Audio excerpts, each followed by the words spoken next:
Yes. Ronaldo has scored in every World Cup game he has ever played in. And that's not a bad statistic for a player that everybody was talking about this week. We shouldn't be starting. Oh, Martinez did this, Martinez did that. Portugal demolished Uzbekistan, whatever that country is called. 5-0 first, I don't know. Ronaldo got his, I think he got a brace. He gave another goal without touching the ball, like the Nuno Mendes goal. And then I think we can say that Portugal are back to looking like genuine contenders. Um, Again, welcome to Matchday Tribunal, guys. And before we get into the action for week two, let's take a moment to say thank you to all our subscribers. So we've reached 100 subscribers, and like we genuinely appreciate everyone that has like watched, listened, commented, and shared our story. Like 100 seems small, but to us it's not small. Like it's huge for us because we started like we're humble. We're just people that like talking football and like yeah, 100 subscribers. Thank you guys. So if you're enjoying these discussions, I can't wait for the next video. We're on Spotify, another huge milestone.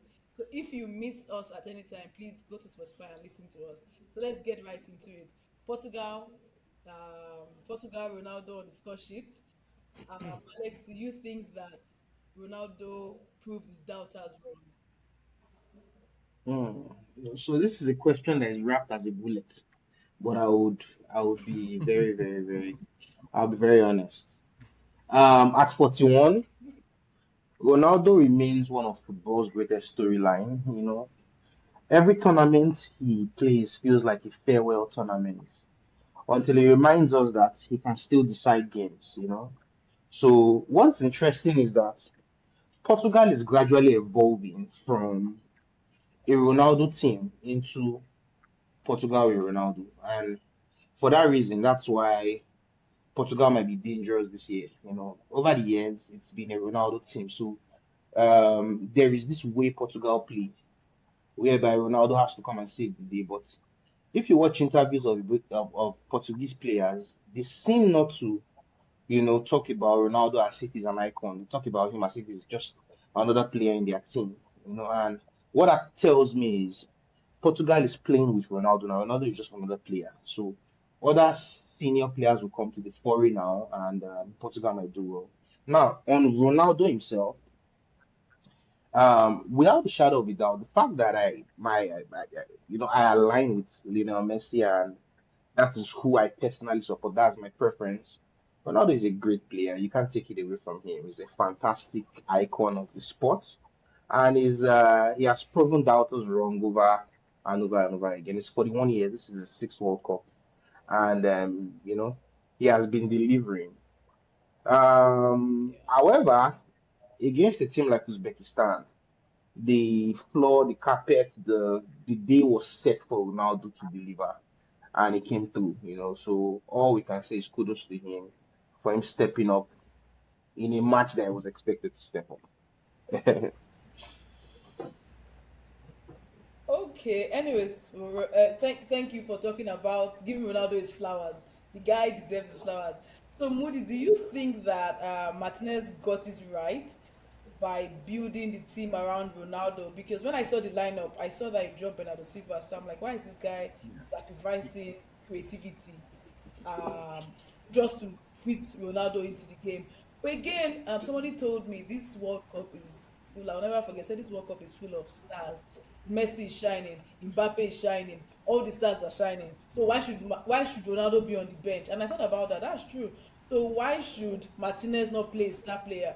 But if you were in Martinez's shoes, would you drop Silva? Because Silva is a creative outlet in that team. So what would you do in Martinez's shoes? Like, do you think that was a good call? Let's forget about the result because as fans, once the result is good, we're like good call. But always remind us if the result is not good, we'll not say good call. So what do you think about Martinez dropping Silva for Ronaldo? I think it was he had to just get the balance right. In the first game, the balance wasn't right at all. They didn't have wingers. They didn't stretch those Congolese guys. So they were all tight. Bernardo Silva is more like he's like more like a center midfielder and he's on the wing, right? So coming in, no crosses.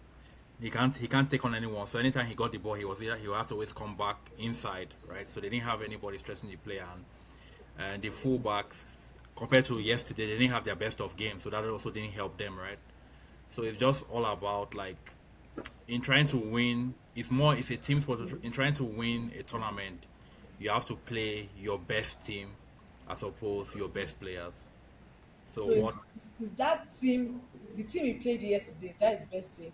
So is the Portugal team with Ronaldo their best team? That's so based on what you've said. Uh, yeah, we'll see. Like as like you say, great teams they get better, right? As the tournament goes on, like which we saw, like they struggled against Congo, and the second game they came back because they could have still played that same lineup and probably had issues. When I saw the lineup, I think I said that this is what way better than what they had initially, right? So yeah. Definitely, Yeah, where they had definitely. because remember I said like those guys at PSG they're not used to playing with the number 10. They're just used to three midfielders just running the ball with Fabian Ruiz from Spain. But now in this game they kind of try to play the passes to from midfield into Bruno Fernandes to be able to set up Ronaldo or set up the wingers. Like I think the fifth goal that Rafael Leao scored. I think Ronaldo played the pass through to was it the fullback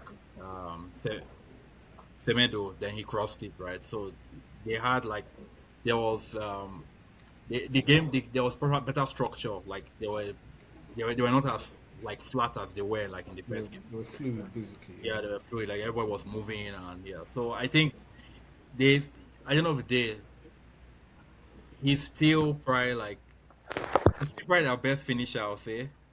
I know like the team they played is weak, right? It's not as strong as maybe some other teams, but we still have to give their credit because I think the coach made the right calls. I'll say for this game. All right then. But they still, however, they have a big one on. Yeah, so very good, very good. For me, after the Congo draw, the question for me was how will Portugal like perform, and obviously they needed Uzbekistan Hmm. to like show their power, and they did exactly what they needed to do. Like top teams should punish weaker opponents. That's the things that a top team should do. However, just like I don't want to dwell too much on the game. The game showed a lot of teamwork, just like Alex Yeah, was saying earlier.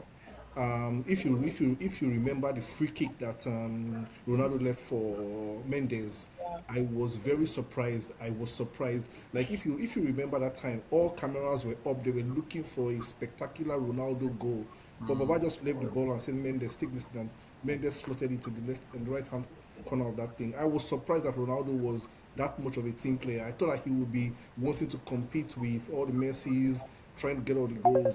So that in itself shows that like the team is structured to to work together. I'm sorry to digress a little bit, but it's the opposite of for Argentina. Argentina, you see everybody is playing around.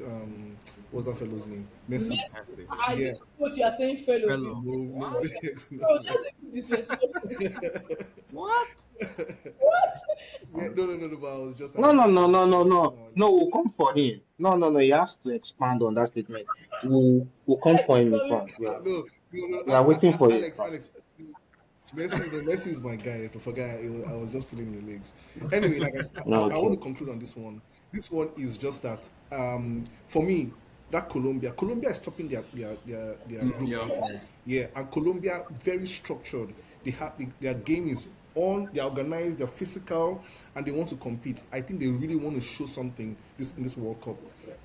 So Portugal dominating Colombia is very important. Two things: if they don't dominate Colombia, they may, start Me, dropping off. I don't want to say dropping point, but they start dropping off from there. But if they dominate Colombia, they need to dominate Colombia to have that power to go ahead in the yeah, competition. that will be their like. Of Yeah, course, you still have to beat whoever is in front of you, whether a weak yeah. or strong Or opponent. But they're strong. Yeah. that will be their big test. I'll say their first like big Mm. test. Like if they're able to go So for past that Colombia. fixture, Yeah, and they will now go okay, back. so for And, that fixture, and they will now go back a little bit.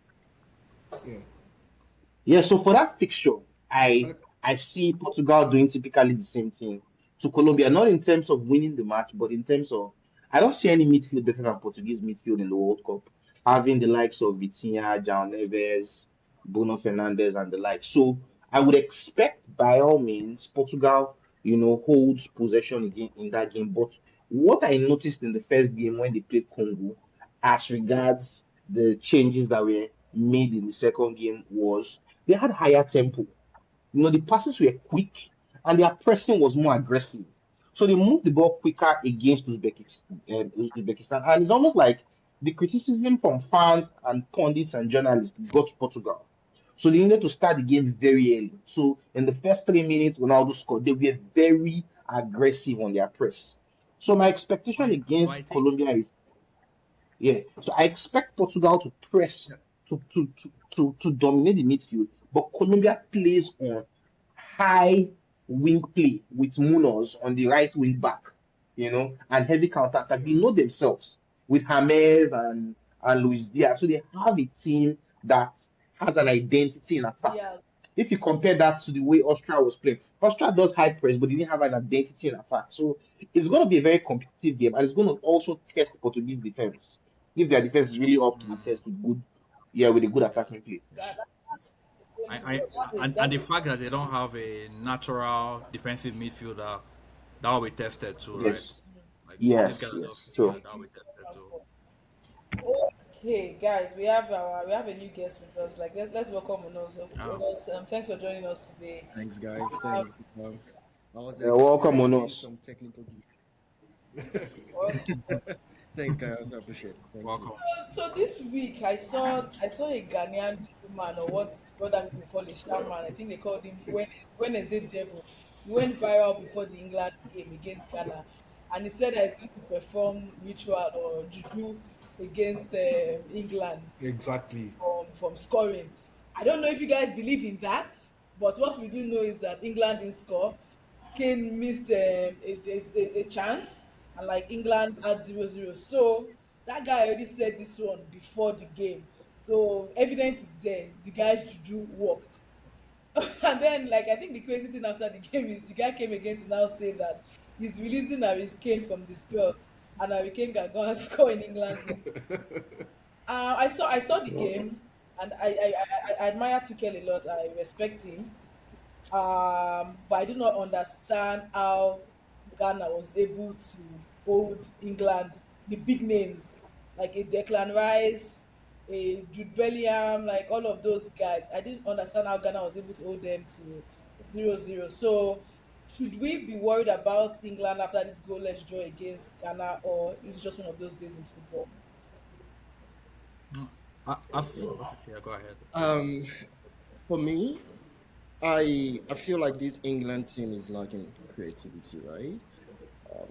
I believe we all know Tuchel, right? He prioritizes intensity, people who are very athletic, and it's evident, right? A Cole Palmer should have been involved in this team, right? A But Cole Palmer should have been here. Players like Is what's this guy? Eze should be starting, in my opinion. And why start Madueke over Rashford or over Bukayo Saka, right? So I think creativity is lacking, in my opinion. And other teams would capitalize on this, believe me. You see, if Ghana could do it, just sit back, absorb the pressure, and counter attack. Other teams are going to do it against Arsenal. and Ghana Again, should have gotten a penalty in fact actually. two safe. In fact, two penalties in my of opinion. course, So the question you asked, I also had that question. Like, none is an okay player. I'm not even confident enough to say he's a good player, but we all know Noni's finishing is it needs to be worked on. So I do not know why Noni is starting ahead of Saka, but maybe they are saving Saka for the serious games or something. But to me, that doesn't make sense. You need to win the games in front of you. Or possibly they're also saving Saka's hamstring. But if the king of hamstring injuries is playing week in, week out with James, I do not see any reason why Saka cannot play football. Because if Rich James is turning up to play, I don't know why Saka is No, not playing. but So that's in a, it's a good thing that's happening now though. Like it happened in this game, second game. Like it's a wake up call for them. So he knows that okay, like the next game I will just maybe try and play my strongest 11 because even Jed Spence he's decent player, but I felt like Nico Riley when he came on, like he made in terms of making those runs that he makes at Man City, he was able to get going for them, right? Like he almost scored too. So I think like he's I don't know where he gambled a little, but they were pretty flat the way that they're passing from side to side, back. Like they were not like there were no like there was no. I don't think anyone played like you said lack of creativity. No one played like any like Yeah. any So pass. yeah. So for me, to characterize, to just describe the game for me, it was like you said, England was very flat. There's something that we always say when we're playing five-a-side: don't force the ball, don't force the ball. It looked like when they wanted to attack, it was forced. It just didn't look very, how do I say it, fluid. Just didn't look like they would score at any point in time. And I'll give kudos to Ghana. If you remember when they were walking out of the tunnel, Ayu said something. He said, stay strong in the head. I don't know if you guys saw that portion. When they were walking out of the tunnel for the second half, he said he was talking to his guys. He was like, stay strong in the head. That's why I said to you guys that, number one, Ghana didn't come to win that match. They just came to maintain their integrity in the World Cup and Which stay integrity? in the game. And silence their haters, their And biggest silence haters. the haters, So, and you obviously see it at the end of the game when the game ended in a nil-nil draw. Second game in the round of 48, Ghana, they were celebrating while Hurricane was saying all these nations, all these nations. I don't know if you heard what Hurricane was saying. He was referring to my brothers, Charlie them, all these nations, all these nations. He is very fortunate that I wasn't there. So, What so do you mean, Charlie? Them? Are you okay? but well, at the end of the day, questions, a lot of questions. Why didn't Saka start? Why did Madueke go from the right to the left? Why there's so many things were coming. Why didn't Eberechi Eze start? There's so many things that came to my mind. But let's see. I think they face Panama next. I think Panama, so. yeah. They should beat Panama. But everybody has Mm. talked about England's for Alex. What's your best 11 for this England? Because everybody is saying the best 11, best 11. I'm not sure if the 11 is the problem. Because all the players there are good players, all the people who play. I just think he needed to make one or two changes at halftime. Like maybe not play two DMs. Like I don't know why you need to play two DMs against Ghana. Yeah, that's I found out. But again, I'm not sure how. I don't know what Eze would have come to do. So, Alex, what do you think Tuchel's best 11 should be if Tuchel were to play against a France or a Spain? Because I don't think this formation will work against I mean, Lamal side or Mbappe side. Okay, sorry to Okay. interject. It will work. This formation will work because Tuchel is I very agree. Southgate, Tuchel, all of them. They are very agile, just like Ono said. Like I said, Ghana came to block they were blocking. All those other teams won't come and be playing like that. I'm sorry to interject, but carry on. Yeah. Okay, but it's important that we need to mention that this England team is not that good. They are, yes, they have one of the most powerful media and journalism strengths. So they tend to always display their team as if it's one Well, fantastic team. I will not shift from my position to call England a mediocre team. They lack obvious creativity. The players are like robots. Like, who makes Elliot Anderson 120 million pounds? He's not better than a normal midfielder in Granada or Raul Balakano. He's just a regular, hard-working midfielder. So, you look at the English teams, the players are midi, 60% at best, and they just hype them, they rate them. So when they meet a proper wait, team, and this has been please, evident please, in World Cups from time past, when they meet proper teams, sorry to Croatia, cut France, Spain, Germany, Italy, when they meet teams, they beat them hands down, like properly, like kids. So I do not rate England. Alex, And just Alex, to no, hold on, Alex, just yes, just 1 minute. I just need you to answer one question. When you said the England team, all of them mid, is Saka included in this mid Is mediocre? Rashford he included? wasn't. Is Rashford included? No, he wasn't. So Saka and Rashford were playing. So obviously they were not included in They my are not included in assessment that right list of now. Yeah, and just to clear that point, in the last 3 to 4 tournaments, or maybe 3 tournaments for England, Saka has been their best player.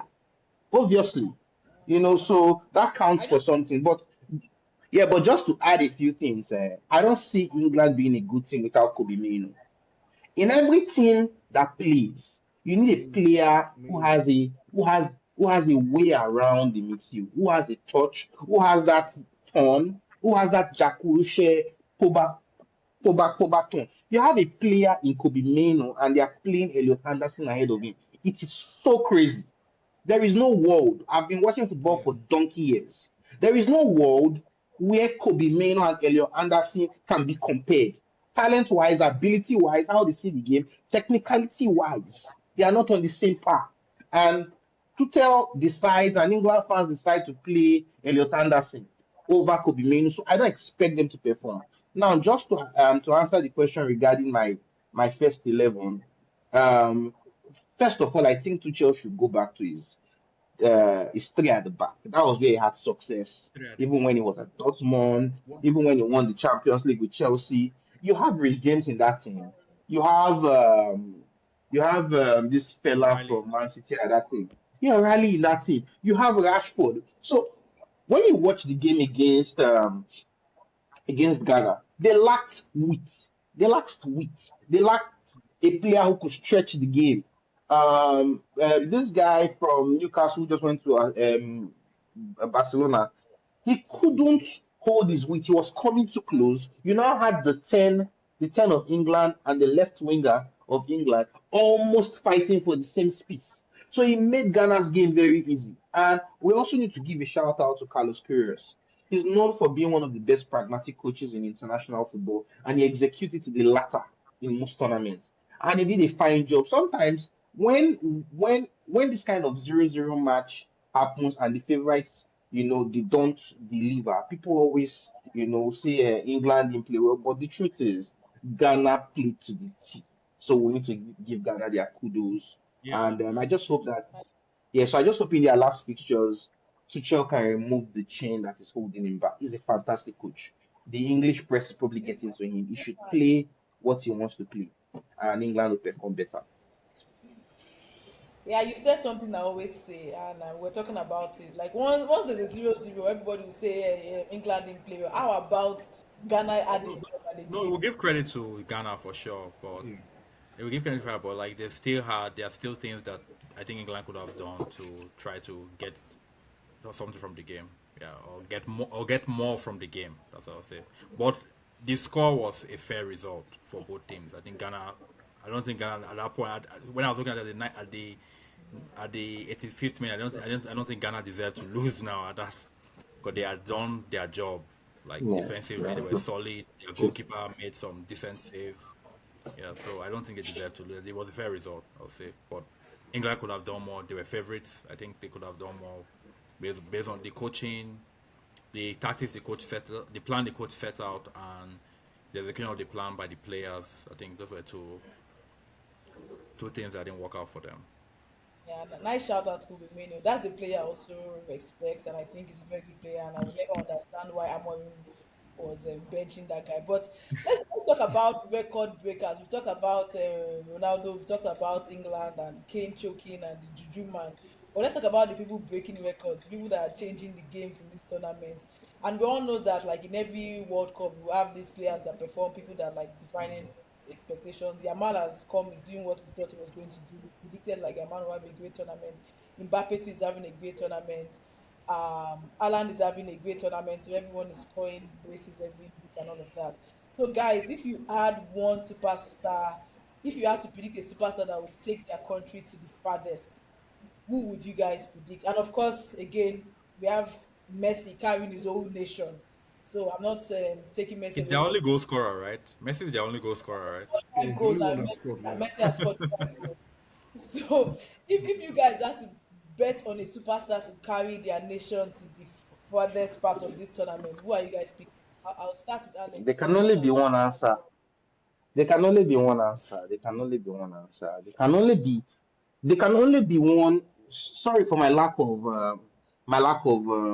proper use of English. There can only be one messiah in football. There's only one person Okay. that's come to save football, and that person is Lionel Messi. Now, people want to put this guy in a bracket of Mbappe and the rest of them. I just want to draw everybody's attention back to when Messi was at Mbappe's age or Haaland's age, and the best of the players today, you understand the crazy things he was doing.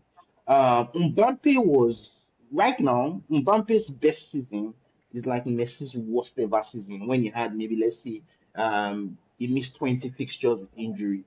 Messi is just crazy, and the way I see it, he turned 39 yesterday. Messi has a button, he has a switch that he says, I want to decide football today. I'm not in the mood.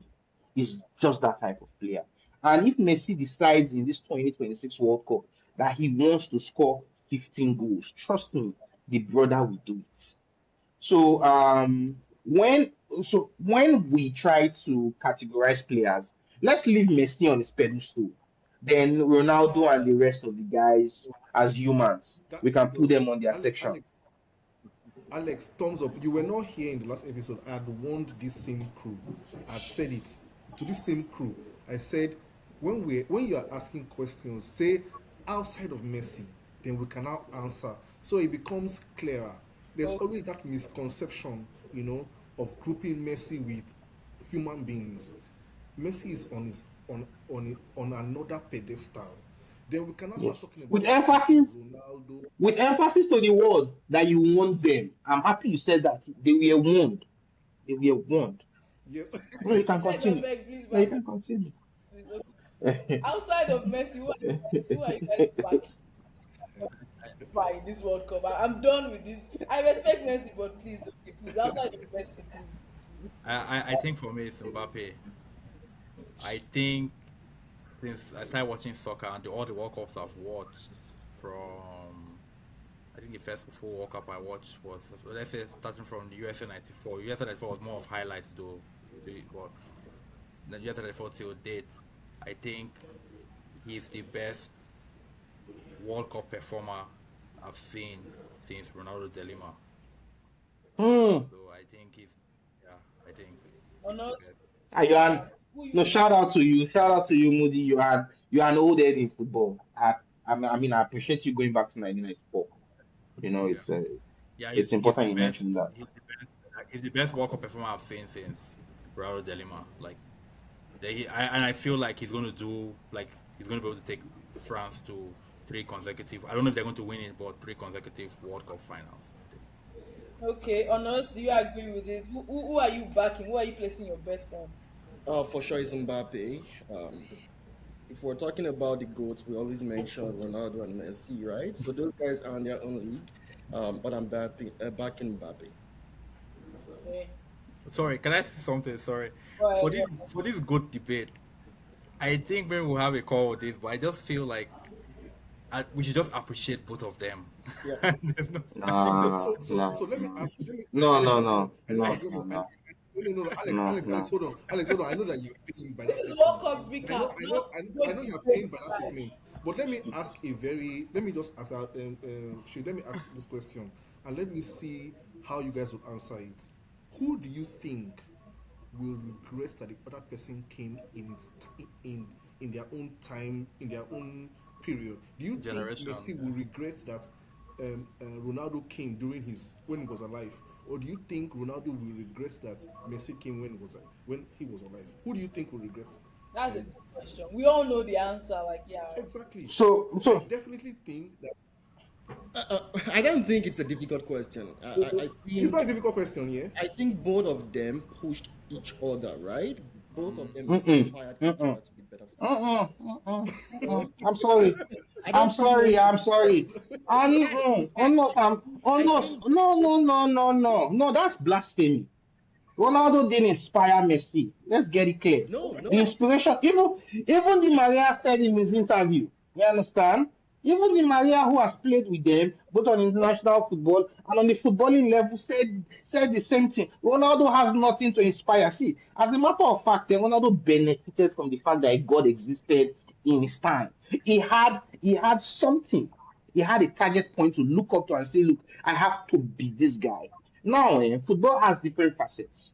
Beyond goal scoring, there's chance creation, there's assist, there is gameplay. The only thing that ties Ronaldo to Messi is the goal scoring. In the last 30 years of football, Messi has been the greatest assister of football. He has been the greatest chance creator. He has been the greatest playmaker, and he has also been goal match to goal ratio. Messi has also been the highest goal scorer in the last 30 years. And the only thing that ties Should I say? Ronaldo, hold on. The only thing that ties Ronaldo to Messi is the goals that he has scored, not any other thing. So I will tell you this, I just want to. whether whether Ronaldo existed or not, whether Messi played in the 60s or not, Messi will score the same numbers because he's blessed by God. It's who he is. He's a Okay, boy who is Who blessed by bless okay, God. Ronaldo? Who bless Ronaldo? okay. Honors, Ronaldo please. is no, Ronaldo is motivated. He's also Like, blessed, but he's a motivated player who I, can only function based on what he sees. So if Ronaldo came from the L curve, he's a good player, but he needed a target to be able to as in to be able to work with. If Zidane and Ronaldinho was the target at the time Ronaldo was, and he maybe had two Ballon d'Or to win to become the world best player. Trust me, Cristiano Ronaldo would have probably done maybe two Ballon d'Ors, and it's good.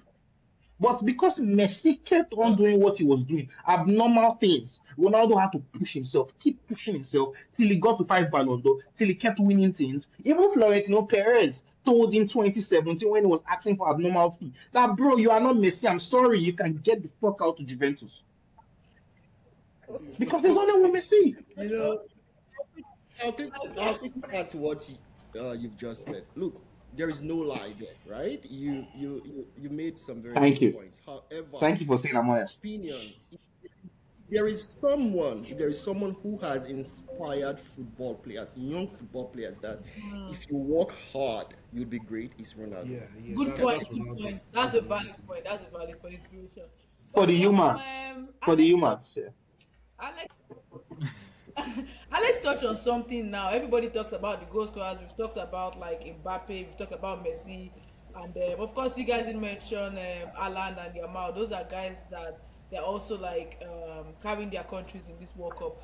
But there's something we don't talk about. Like every tournament, all these guys are scoring goals, but we don't talk about the people that are creating those goals. Like the player that sees the pass before the pass. And right now, before the Premier League ended, we were all talking about all eyes were on Bruno Fernandez. But there's a guy right now that is getting those numbers of assists, and that's Olise. Obviously, Like this obviously. guy, and I know you mentioned him in one of the previous episodes. So, like Olise has been like one of France's biggest attacking weapons, like in terms of creating chances and also providing that final pass when it matters. So, do you guys think in this tournament, Olise can actually take the assist crown away from Bruno Fernandez? Not as if Bruno Fernandez has started doing what he was doing before the end of the season. So, how far do you think Olise is going to take France in this tournament in terms of like creating those goals and assisting? No, he's yeah. I think For me, it's going yeah, to be a but toss between two of them. It's it going will to make be because Olise also had almost equal assists to Fernandez, right? From at least in Bundesliga, right? I think it's Yeah, assist he was the had highest. I more. think he had the highest assist, yes, He had more. or Yeah, he had the yeah. highest So assist in Europe. I Yeah. think So even in this World Cup, I think they are both going yeah. to be head to head. Like it's going to be very Well, close between two of them. Olise has three now, I think. He Yeah, has I three think now. He has Fernandez three. just He one. says the highest. Is the highest now. Fernandez also has one, so And I think So, at the end of the so day, for this question, it's going to depend on how far the how countries far go. the country goes, Yes, that's what go. I'll say. Yes. But But like we're mm, all saying France is going to go far I because would say I would stick with Olise. Bruno Fernandez is my man, but I would like in this. I just wanted I to put think it out there. Even if it's an unpopular opinion, because Norway is my dark horse, and I think Haaland is going to score a lot of goals. Odegaard has something to say there. He already has two assists. So he might not be the player everybody says is at that level. mm, But for the fact that he has Haaland in front of him and Norway plays an exciting football, and Odegaard is like the maestro in that team, and I see Norway going far. In my opinion, they're my dark horse. They'll probably get to the semi-final. I think Odegaard will be in that conversation of creating chances and having some level of assist. But I watched the last game and I tried to look out for what you just said right now, and I didn't see it in there. I didn't see Odegaard. I saw Odegaard trying to score himself. Odegaard tried acting. In fact, there was a time I was a little bit confused. What's Odegaard doing here? What's he doing here?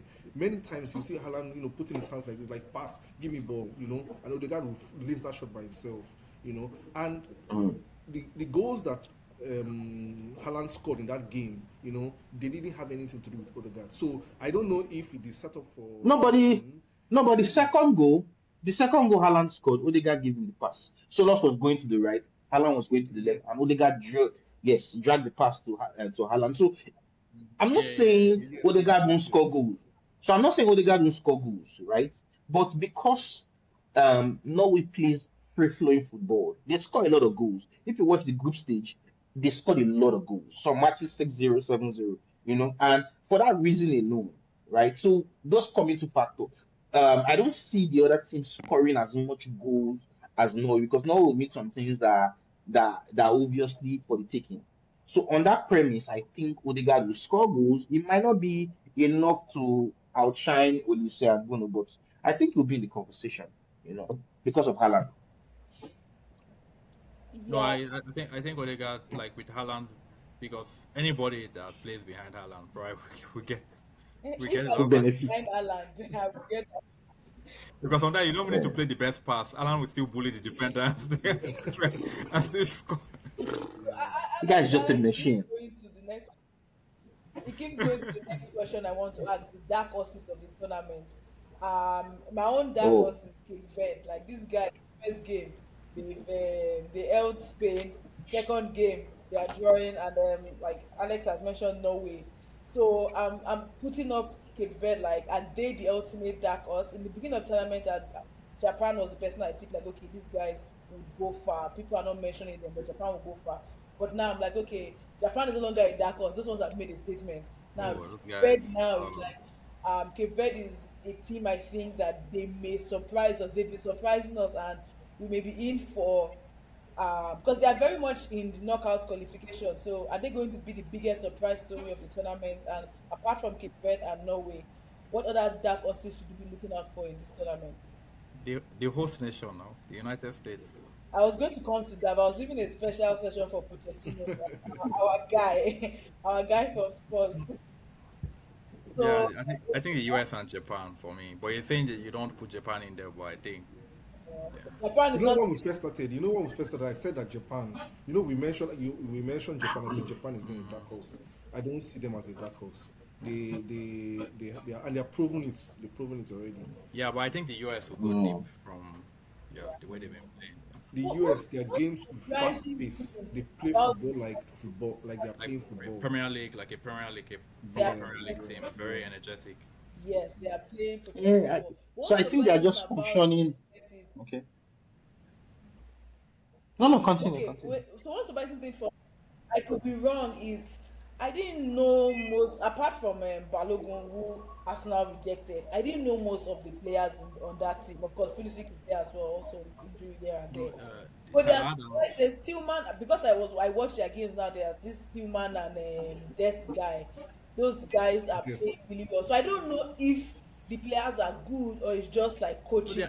they're decent because Des played in Barcelona, right, at some point, right? Also rejected. They sold him. Yeah. It's like Balogun Then for Arsenal, so they Tyler have Adams plays for that Bournemouth team that is very good. That to, yeah, so that I think they are like proper like so it's hard to even like when we're all like when we talk about Congo in the last session we have like these guys are they have Premier League players that are really good in their teams, right? Wissa and Mm. Wan-Bissaka and Twazambi, right? So they are proper Premier League players. So it's hard to really like to just say, oh, the team is not is weak or is not good because these guys are like Wan-Bissaka was Liao came on and could not go past him once, right, in that game. So so I do you think So think my question is, USA can who has so the question is who has US actually played that they shouldn't have beaten? uh, So before we run ahead of ourselves, USA has played all the teams they have played so far are teams that they should have beaten by merit, but look at playing the manner Paraguay. they beat them. Beating is different I, from I, beating I them think it's the well. way they beat them though. It's not just Yes. mainly about Yeah. like you have to, of course, you have to still beat who is in front of you. But I think the way they The played way you them, beat them, it's not 1-0. It's serious attacking football with scoring A goals. Building true, space, so a building true, yeah, space. so a true measure of when I will start to rate USA is when they come against the likes of the orthodox top 10 teams, or let's say top 5 teams in FIFA ranking. When they play the likes of France, Spain, Argentina, Portugal, when you play the big boys and I see you dominate and press Champions League proven tested midfielders, defenders, and attackers. I'll now say, okay, yes, there's something about USA, but right now, it's almost like they are on vibes and inshallah, they are just gingered. You understand? There is nothing really. So for me, there are there are certain characteristics, but this is strictly I'm sorry, opinionated, that qualifies the team as a dark horse. Last World Cup, Morocco was obviously the dark horse. You know, Morocco. now in my opinion, if The eye. if Capo Verde, if Capo Verde qualifies for the round of 32, trust me, they have already, reached the dark horse, they've ticked the dark horse criteria Criteria. because Capo Verde, nobody saw them. As a matter of fact, the biggest news that came from Capo Verde was their fine girls who came to watch the World Cup, right? They have an array of fine girls as fans and Shout all of out. that. You know, so shout out to I mean Capo Verde fine girls and all of that. So, At but if times, they get to the can I round say of, something? so Maybe yeah, I so don't if understand this use of. Are you guys saying Cabo Verde can win the World Cup? No, Because no, no, a Oh, no, dark, no, no. no, well, that's what the definition of a dark horse is, right? No, no, no, no. So That coming course is in like going an with far, zero underdog. hopes of It's no, like winning an the World underdog. Cup, and you go all the way, no, No, no, right? no, no, no, no, no. That no. course is like okay. an To be underdog honest, that I will didn't think Cabo push Verde the was boundaries. too Yes, easy. I I will thought Cabo push Verde beyond the setting. dropped like in, eight. in, Yeah, in the 2002 World yeah, South Korea. Okay, What South the let's Korea 2002 did, World Cup, they had like beating. Turkey let's and reduce the bar. Yeah, South Korea yeah, beat South Let's Korea, South reduce the Korea beat bar. Are Portugal, you guys Spain, saying Italy, and eventually lost Spain, to Germany in the semi-final. So seems like that. Turkey. You understand? Um, Everybody knew that South Korea wasn't going to win the World Cup, but they were a dark horse because they beat out. I mean, they removed some serious contenders out of the way. So for me, Capo Verde is obviously not my dark horse. I was just trying to emphasize that an African team doing well, can be considered a dark horse. But for me, my dark horse is Norway. So Norway fits the bill of what you described, almost like this is a team that can actually win the World Cup.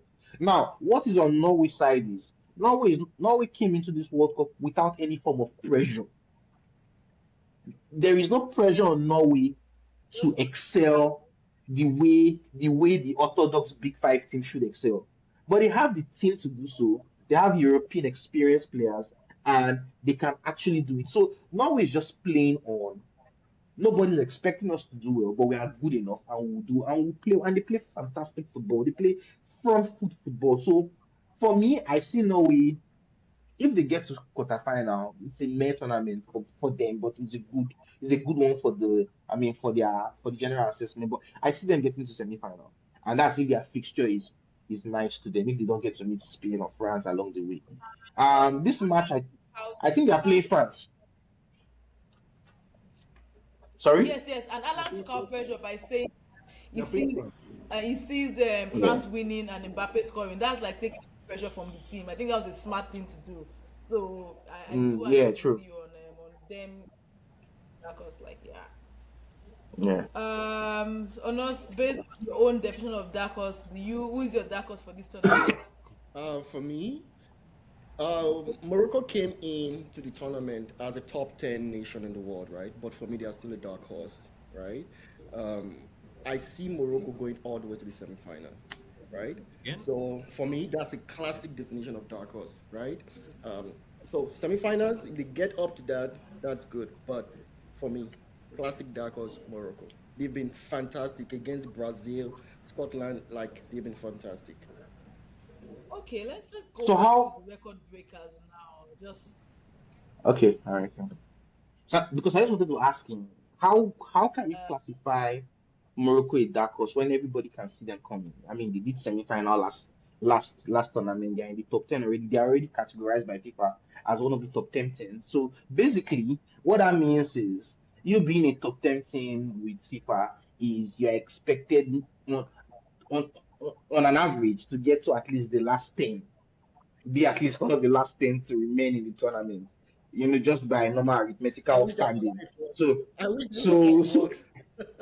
no, no, no, no. I'm just trying to be logical here. So I'm not saying that's how it will work. But if FIFA is ranking you as a top 10, it's expected in an ideal world that you should be part of the last 10 to be in the tournament. So everybody's seeing Morocco coming. They're the best African team. There is even Yep. there's some level of respect when team play Morocco. So unlike 2022, Morocco goes to play a big team. The big team opens themselves up to Morocco because they think that they can win Morocco. But everybody knows Morocco is a very good team. When big teams now play Morocco, they respect Morocco. There's some level of respect that they attribute to Morocco style of play. So teams don't come out fully to press Morocco. They play, back and forth, technical and tactical type of game. So it's difficult for me to see that Morocco is the dark horse when everybody can see them coming. I see them as a quarterfinalist, Uh, and if they get to you've, semi-final, that you've raised that's also a fair. Mm, you've raised a valid point. yeah. I'll quickly respond. Right, coming into the Okay. tournament, would if you were asked, will Morocco win the World Cup or has the potential to win the World Cup? What would you say? No, they don't. Same as most things. Yeah. Right? Are Same we as most talking things. Argentina, France, England? Right? People didn't give Argentina a Well, chance until Messi scored 5 goals. Oh, I did. One of our episodes, I did call Argentina. Like, yeah, I know. Oh, I Okay. was saying, yeah, I was saying they will. Right? Argentina would always be a top contender. Okay, just to go back to the record breakers now, I just want to ask like a question, and please, our viewers should chime in into this. Please leave your comments in the engage with us. Does Messi get back into the Ballon d'Or conversation with all of this, him scoring 5 goals and things like that? Because before the World Cup, Ballon d'Or conversation was Mbappe. I don't know if Mbappe was even there. It was Dembele, and Dembele is not there right now. Kane, Dembele and Messi, and all of Kvaratskhelia. that. Yes, exactly. But Dembele, I think has. I don't think it's. I don't know if it's going to be there. Let's see how what performances look like going forward. But is Messi back in this conversation? Yeah, yes, he is. if you So win every the World World Cup Cup, year, if you win, yes, yeah, every World Cup year, World Cup determines Wouldn't who wins the Ballon d'Or. for Messi? 2006, 2000, so 2006, Not Juventus was relegated to Serie B. even So 2000, yeah, 2006, Juventus was relegated to Serie B due to due to fraud in Serie A. Cannavaro was playing in Juventus at the time. Juventus had a stellar World Cup. Cannavaro being their captain, obviously, and or being the vice captain, obviously, and he won the Ballon d'Or. As yeah, against yeah. someone like Thierry Henry, who got to the final in Champions League and World Cup, who had a stellar campaign, who scored a lot of goals. Yet Cannavaro won the world best in 2002. Ronaldo de Lima was just coming back from a cruciate ligament injury that he was out for 11 months out of football. He yeah. came into the World Cup fresh from injury and he had a stellar World Cup and he won the World Cup. So I'm saying it here now. If Messi takes Argentina all the way to win the World Cup and he scores anything above 10 to 11 goals and he has a stellar final and he has good assists, Messi wins the Ballon d'Or hands down. Hands. If he does it Which, again, does a P2 in World Cup, you win say hands down. yeah, which is crazy. Okay. Anyways, before we wrap up, let's just take a quick look at where we are right now after 2 weeks of World Cup action. I think the knockout stage is already taking place. Some teams are already going to knockout stage, sure. and we have teams that have qualified. I think USA, Mexico, Germany, Argentina, France, Norway, Colombia, Switzerland, Brazil, and Morocco. Those ones have qualified. So now this is the time for bold prediction from all of you and our viewers. What do you think? What do you think would happen in this next round that people are not expecting? This is the third round. Like, what's going to happen in the next round that people are not expecting?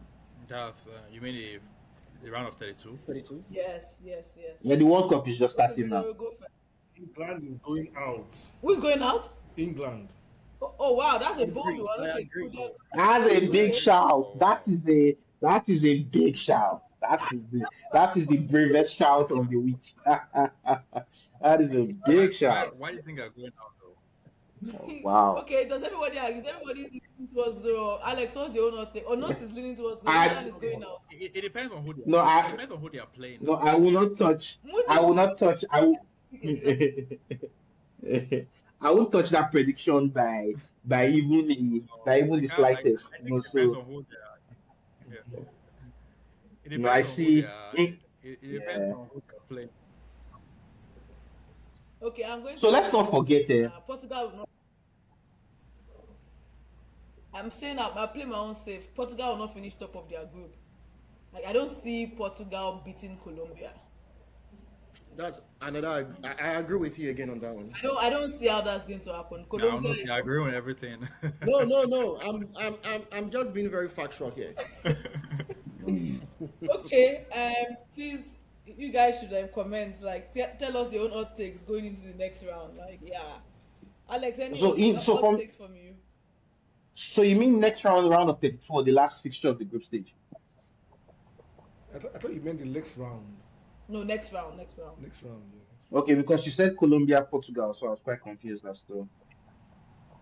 That's the next round. Now, Portugal plays Colombia in the next That is round. not next one. No, No, no, That's the next that's fixture. Oh, Next game. Yeah, that's the oh, next game. Yeah. but that still affects. So That based still on affects because if Portugal comes yeah. second in that group, they play England, right? If they come second in that group, they play England. If England finishes first, yes. But I don't know if England. Well, So England. I don't know if England's going to finish first. But okay, then that makes a lot So of you don't give sense. England. What Uzopi said now? Like if based on if Portugal finishes second and England finishes first, that is a possibility now. That's That I would agree. That is like a huge possibility Portugal will beat now. England. Historically, yes, they always that's beat kind of England. Historically, they always find yeah, a they way to always beat beat England. England. Yeah. So, Girl side. so if Portugal, so see, I'm sorry, I do not respect Roberto Martinez. You understand? I believe Portugal will go far without a coach. It is just what it is. The players can coach themselves. Bernardo Silva can coach that team to get to semi-final. I've never rated Roberto Martinez. He wasted the golden generation of Belgium.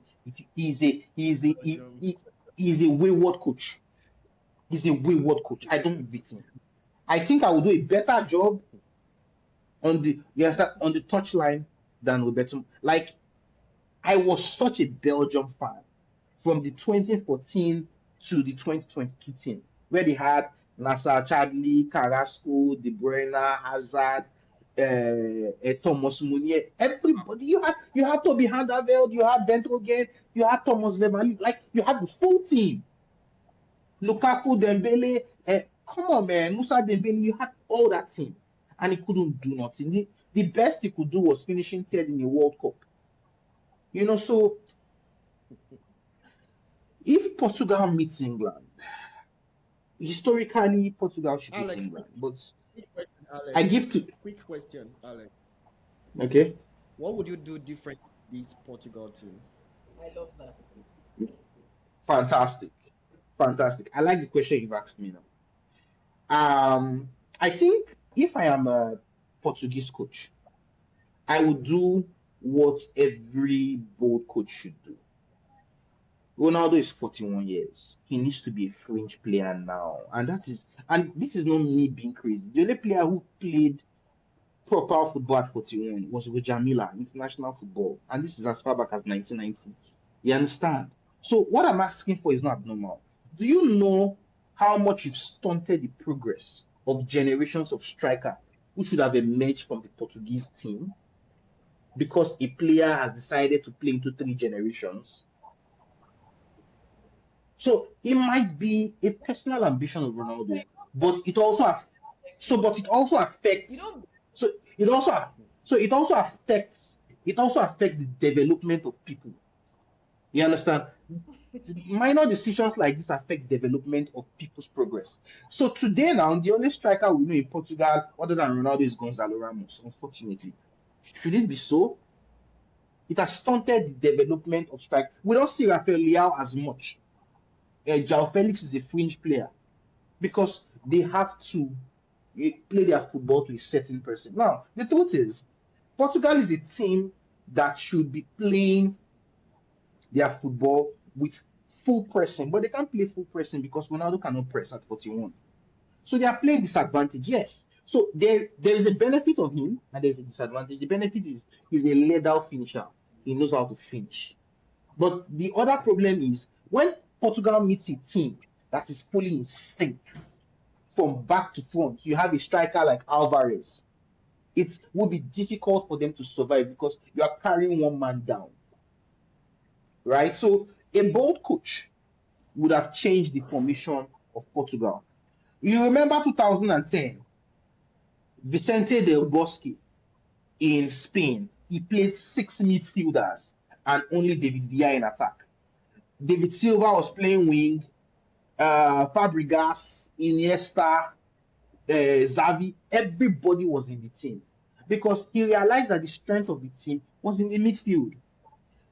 This is quite synonymous with the Portugal team of today. The strength of Portugal's team is in the midfield. You need to be able to. All the midfielders are in their prime. They are the best. They are the most technical players right now in the world. They should be fielding in this team. There is already a template for you to play Portugal the way they should play. You understand? So it comes from you being bold and you making tactical decisions. And I don't think Roberto Martinez has the personality or even panache to carry that kind of ability. That's just my take on Yes, Roberto so far, Martinez. so far, yeah. Yeah. Okay, okay. Thanks everyone. We've heard what Alex would do if he was the coach or if he was the Portugal coach. But we are not the Portugal coach. Unfortunately, I'm not a coach. We're going to Unfortunately. we're going to be seeing Ronaldo in the next game, whether you like it or not. And maybe we'll be scoring one or two goals. And thanks everyone for staying with us to the end. That brings us to the end of another Match Day Tribunal World Cup recap. This is a good tournament so far. Like we're enjoying it. Yeah, All I think. the stars are Yeah, shining. yeah. The one I Yep, think it's yep. very interesting. You have Yeah. everybody scoring braces here and there, like Vinicius today, yesterday, Haaland. Talking about records, I will go and check. Turkey, I hear that Turkey have 60 shots on goal, no goal. Yeah, This that's World Cup, crazy. Yeah, this World Cup, this yeah. World Cup is the one for record. And talking, I know Ah, that that's one of the teams that have been so far in this World Cup Belgium. But we'll talk about it come next week. We talk about it Vicente Montella. again. That's the coach. Thank He didn't he to didn't he didn't live our up to subscribers. expectation. Yeah, thanks to our subscribers. We've hit 100. We don't take your support for granted. And listen to us on Spotify. We're on Spotify. And comment and like us. And then see you next time. We'll keep giving you debates like Alex telling us that if he's a Portugal